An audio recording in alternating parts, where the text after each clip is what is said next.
Well, good day. This is Steve, 1,000-Year Home. So, been a lot of rain out here. So, but my biggest concern is my horse didn't wake me up this morning. He's my alarm clock, and it's getting to be 11 o'clock and still no horse. Now, I put a blanket on him, so my biggest concern was that he got his blanket caught in a barbed wire and he'd be stuck somewhere. But also, he is an old horse, and so immediately my old worry brain goes to the worst of thoughts. So, but listen, life has not always been kind to me. In fact, it has gone out of its way on several occasions to be deliberately unkind to me.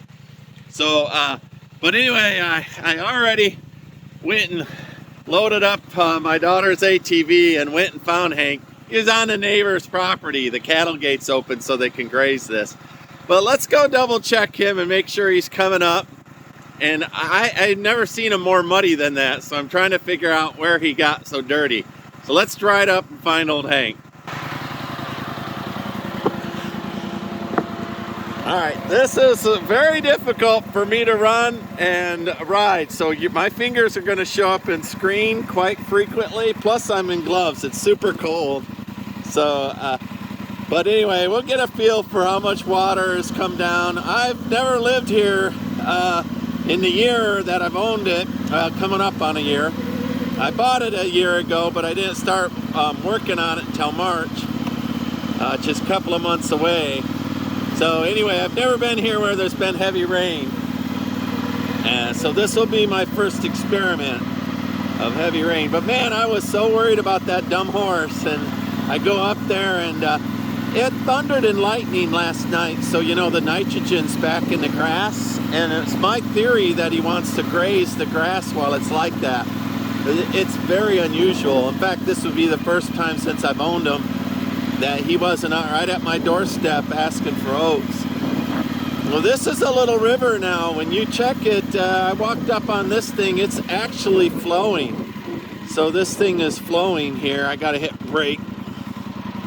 So ultimately this week I'm gonna have to put that backhoe out there. The bulldozer guy won't even come out and try, right? But I can't leave this is still my primary drive. I drove in on a secondary drive when I went looking for Hank. But yeah, this is, if you were out there waiting around in that, it would be flowing, actually flowing. So, and it comes all the way through there. You know, I won't call it a wet weather creek, but I'll call it a spillway, right? But my idea of putting a swale here is a good idea. Let's see if I can get through this without getting this, oh, I've only got two-wheel drive on. Oh my God, I'm in so much trouble. So much trouble. That was, let's see. Come on, come on, come on, you can do it. Don't spray me with mud, come on. All right, well, let's get the four-wheel drive on this thing before I get in big trouble. Let's see, I don't know as if I've ever turned it on a four-wheel drive. This looks like it. Let's see here. All-wheel drive. All righty, boys and girls. Oh my gosh, I went through that river. I don't like the camera at all. He suspects it. Again, going back to, I think, but look at, where did he pick up all of this mud? And I don't remember if that's an old tear or a new tear, but that was my fear, that he got tangled in mesquite trees. And look, I mean, he lays down. Now I suspect he went over into my neighbor's property, which is that heavy woods. There might be an old shed or a lean-to or better trees, but he was definitely a muddy dude. See, his feet sink way in there. All right. So anyway, let me see if I can rotate. Have it hard in these leather gloves. All right, so Hank and Steve are doing all right in this hard weather, and it is hard weather. I was a worrywart. Hank still hasn't come up for oats, but let's ride around a little bit while we wait for him. I'll get him fed a little later. See if we can figure out where all the wet spots are. See if we can figure out where all of the rain's gonna run. I'm gonna go ahead and stop this one and then turn on another one so they're not too big to upload. That's the problem. When they get really long to upload. My camera doesn't like that. So anyway, let me restart another one. All right, this one I don't know if I'll fast play it or not. If it ends up being like a 20-minute ride, then I'll do that. So I'll run you over to the fence where Hank went through, and it's okay. We deliberately opened the gate. I was just expecting cattle to come, not Hank to go. This is a big surprise to me. So let me rotate and we'll go for a little ride. And I am freezing. I've got 2 jackets on and my cowboy boots. I got wool socks on. But my butt on this seat is cold, man. Cold. All right, all-wheel drive still.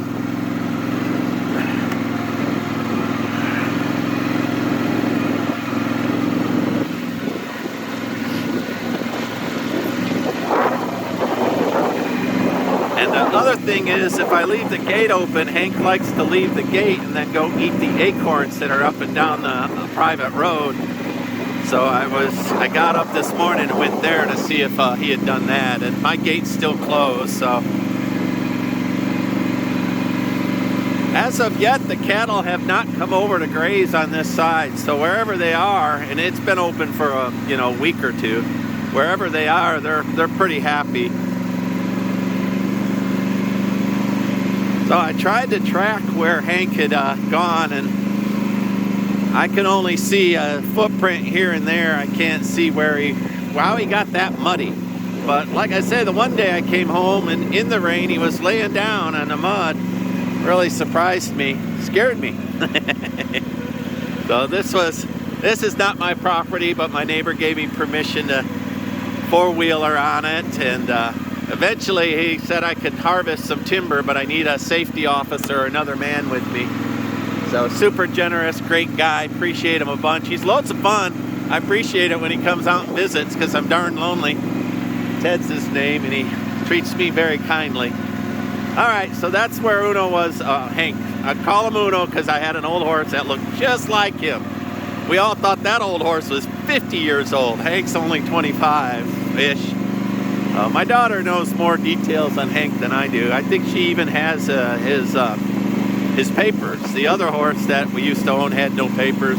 Everybody in the neighborhood bought them, and then as they sold their houses or their kids got old, they kept selling the horse. We were the last ones to own them, and oh, my kids loved that old horse. He was so cool. All right, well, one thing I want to do is I want to catch more of the runoff from this field and run it into my stock tank. My idea on my stock tank is to get it blue this year. A couple of problems with that is it may not have enough clay, so as soon as it gets to the soil height, I'm suspecting that the water just oozes out at field height because maybe it doesn't have enough clay. So that's something that I've been talking about. But this is the spillway for it. I'm a little worried driving this ATV. I don't want to sink to my axles. It runs down. So what I wanted to do is disc up some swales, real gentle ones that just point right down here. The farmer who's taking care of this field, his idea was to just get the bulldozer guy out here and have him push me a huge wide swath rather than a bunch of radial arcs. So the max height that this stock pond's ever been is this log right here. In fact, I let it float around, and the water will park it, so then I know where it was. But that's from before the drought. It almost went dry, but what I'm suspecting is that it's not clay along that line. So it'll only go up so high before I get to the same level as the field, and then the water will seep out underneath the bankment. I don't know enough about the clay in this area, and this is a freshly dug, so the gentleman who dug it, he wasn't sure it would hold either. But as soon as he hit clay, he's just started piling it up. So there's opportunity for me to pump this out and redo it and perhaps get a little more. So yeah, there's quite a bit of water right here, so I don't know if it's runoff, but I want to catch as much runoff, run it in there. I'd like to have bass. My neighbor's stock tanks, which are much larger than mine, 4 or 5 times bigger and deeper, they have, you know, every bit of, don't think I'm exaggerating to say 2-foot long bass in there. Largemouth and bullheads and all kinds of fish. So I don't know, but mine goes dry and then the Hurons come in and they eat up everything. So there's the spillway for the stock tank if it overflows. And then it runs in, there's a ravine, right? Not a ravine, I'll call it a ditch right there. And this morning I saw water flowing in it, but like at 7 in the morning. But here at 10, there's nothing flowing in it anymore. So, and the more I talk, the more I have to, I can't high speed run you. And then I sound like Mickey Mouse when I turn it on, you know. It ends up, I don't know, since I'm narrating it, I might leave it real time. And I guess the pace of my videos are kind of slow, and I don't know, I'm not a slow man, but my energy is deep, and therefore I look like a slow running river. Oh yeah, looky there. Now that runs down to Butcher Creek about a mile away, but this is one of the headwaters. So when I look, this is where the 500-year flood level is, right? It'll follow this. Now what I'm thinking of doing is, rather than have this erode all the trees and destroy it, bulldozing in a swale here, catching some of that, putting in another stock pond, just to drive more water into the ground itself. These are actually very detrimental. They just flush the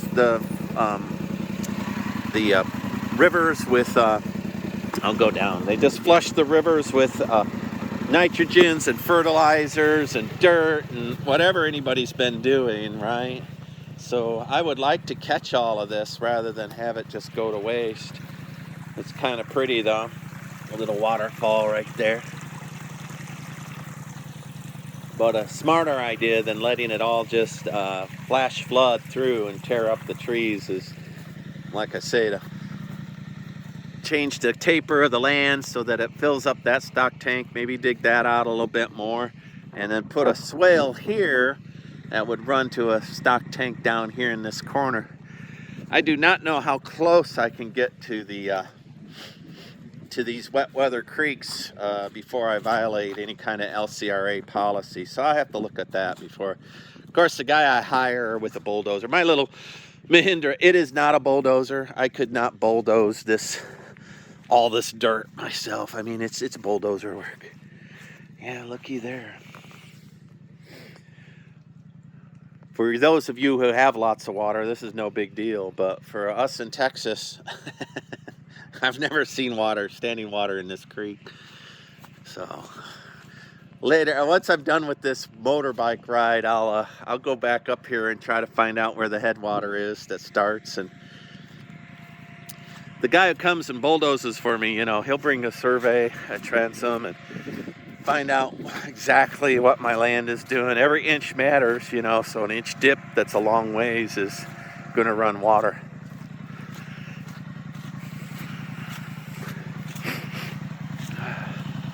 Man, am I cold. Sure glad old Hank is in good shape. All right, let's go look at the backwoods. I'm still in all-wheel drive. Yeah.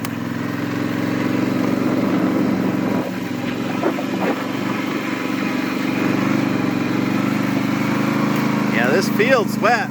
You tried to put even a tractor on here, I suspect it would sink down. Now, this little ATV, it's heavy for a human being, but with these big tires, it just floats on top of this stuff. I really, Polaris makes a hell of a good vehicle, in my opinion.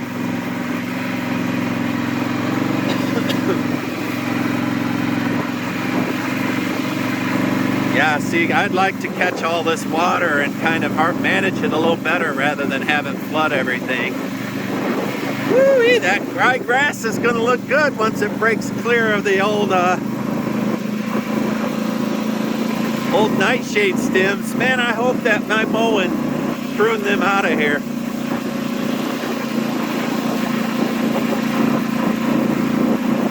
Oh, that's a deep spot. Yeah, that's up to the axle. Sorry for the sniffles if they're coming through on the camera. I apologize for that. It's just cold out here. And the scenery and getting a little rained on right now again.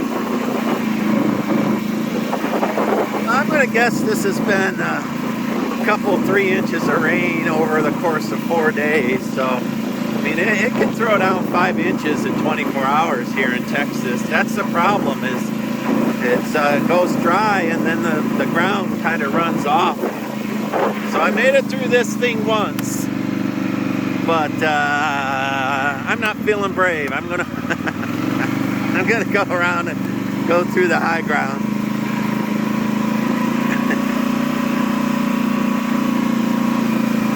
I just don't want to get this ATV stuck in the mud, and I pulled my own truck out of there in 4-wheel drive once, so I know it. And when they were showing, the realtor was showing me the land, the owner got his side-by-side stuck. I'm going to guess it was a 4-wheel drive, and so I don't want to mess with all of that. We'll go over this. Oh, good, look, it's working too.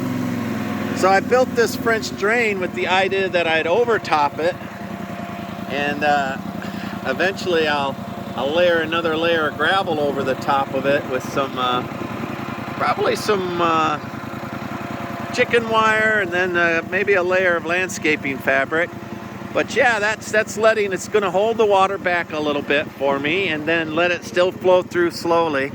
Again, I want to put, since I'm going to be putting an orchard in the woods here, I want as much water as I can get. All right, let me see if I can do this without falling over. Doing it one-handed, this is hard, man. All right, give me a gold star, everybody. All right, so that's my that was my experiment with the cedar, and you know, it worked, but I need a lot more cedar, and I'm not well, brush hogging these did break them up. It's not the same as wood chips. And I think the drive needs wood chips. So the next thing is to buy a PTO-based wood chipper. All right, so this is a little logging trail through here. It doesn't look like a trail, but it is. Yeah, looky there, genuine water running, still flowing.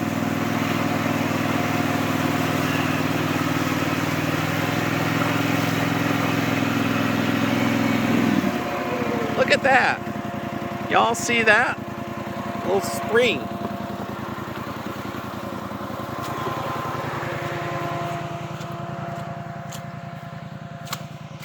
Yeah, that's why I tell people not to get rid of groundhogs, right? And gophers. And don't kill them. They're part and parcel of the land down here. And the problem why we have so much flash flooding, people kill off those gophers, but by digging that hole, he allowed all the original rain to get down underneath the soil instead of just running off. Look at that. I've never seen that. You're all seeing it together with me. And so you can see that that gopher hole's a little hydraulic flow. What a great thing to learn. So don't kill your gophers. I've got them all over, and they are a pain in the ass, and nobody likes them. Look, you see, it has a little gopher center right here. But look, it's high ground. Look.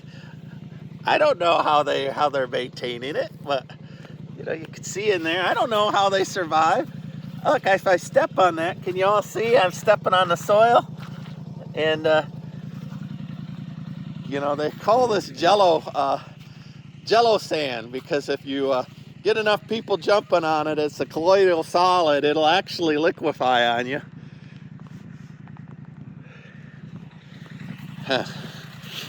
I have no idea how those gophers are engineering this kind of hydraulic thing. They've been doing it since the dawn of time. All right. I'm not going to run over that, because that's some engineering, some gopher engineering there. He knows what he's doing. He's piped the water out and running it out of his basement somehow or another. That's the most interesting thing I've ever seen. Well, that's an exaggeration. That's a very interesting gopher thing I've ever seen. The most interesting gopher thing I've ever seen. How about that? So y'all can't see all these mud puddles, but I can see that a lot of them are flowing a little bit. Now I know better than to get in here where the hogs have dug, because I've walked it when it barely rained and it was mush. So I don't know about this whole hog thing too. I recently saw that they've got a birth control that they're throwing down, and it's $23 for 3 months. And I think that I would rather do that than shoot these hogs, to be honest. What if I ever want to harvest them, you know, and then I'd run them all off of here. So every couple of years I could run birth control, and it's hog male birth control. And I've read it's all natural.